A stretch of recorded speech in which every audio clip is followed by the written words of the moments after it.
سورۃ التکاثر مکی ہے اور اس میں 8 آیتیں ہیں۔ تلاوت کریمہ اور اردو ترجمہ پیش ہے۔ اعوذ باللہ من الشیطان الرجیم۔ بسم اللہ الرحمن الرحیم۔ شروع کرتا ہوں اللہ تعالیٰ کے نام سے جو بڑا مہربان اور نہایت رحم والا ہے۔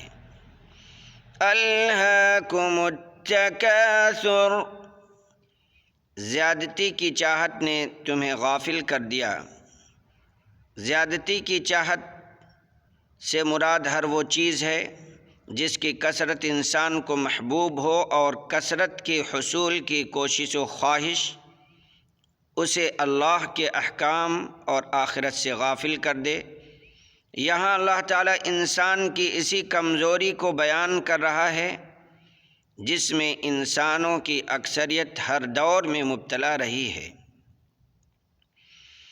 حتی زرتم المقابر، یہاں تک کہ تم قبرستان جا پہنچے۔ اس کا مطلب یہ ہے کہ حصول کثرت کے لیے محنت کرتے کرتے، یعنی اللہ کی نافرمانی میں زیادتی کی طلب میں محنت کرتے کرتے تمہیں موت آ گئی اور تم قبروں میں جا پہنچے۔ کلا سوف تعلمون، ہرگز نہیں، تم عن قریب معلوم کر لو گے۔ یعنی تم جس زیادتی اور خواہش میں اللہ کے احکام کو چھوڑ کر کے پڑے ہوئے ہو، یہ صحیح نہیں ہے۔ ثم کلا سوف تعلمون،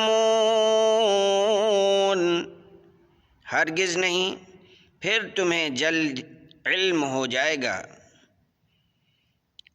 اللہ رب العالمین نے بطور تاکید 2 مرتبہ اسے استعمال کیا ہے۔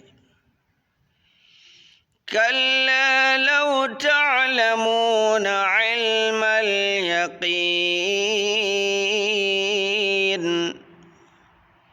ہرگز نہیں اگر تم یقینی طور پر جان لو۔ اس کا جواب محذوف ہے، مطلب ہے کہ اگر تم اس غفلت کا انجام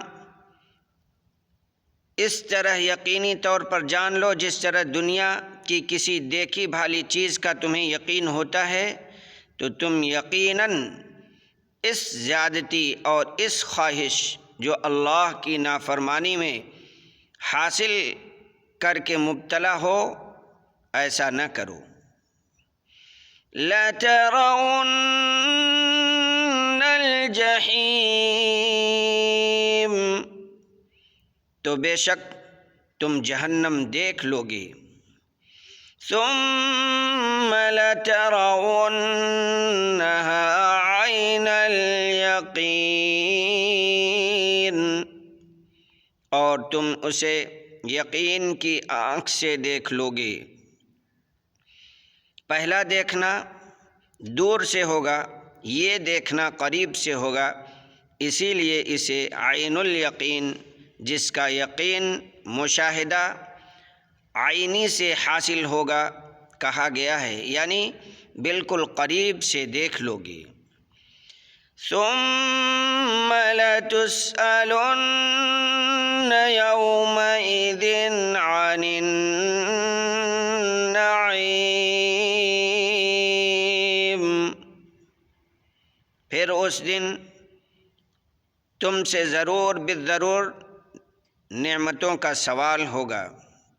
یہ سوال ان نعمتوں کے بارے میں ہوگا جو اللہ نے دنیا میں عطا کی ہوں گی، جیسے آنکھ، کان، دل، دماغ، امن و صحت، مال و دولت اور اولاد وغیرہ۔ بعض کہتے ہیں یہ سوال صرف کافروں سے ہوگا، بعض کہتے ہیں ہر ایک سے ہی ہوگا، کیونکہ محض سوال مستلزم عذاب نہیں، جنہوں نے ان نعمتوں کا استعمال اللہ کی ہدایت کے مطابق کیا ہوگا وہ سوال کے باوجود عذاب سے محفوظ رہیں گے، اور جنہوں نے کفران نعمت کا ارتکاب کیا ہوگا وہ دھر لیے جائیں گے۔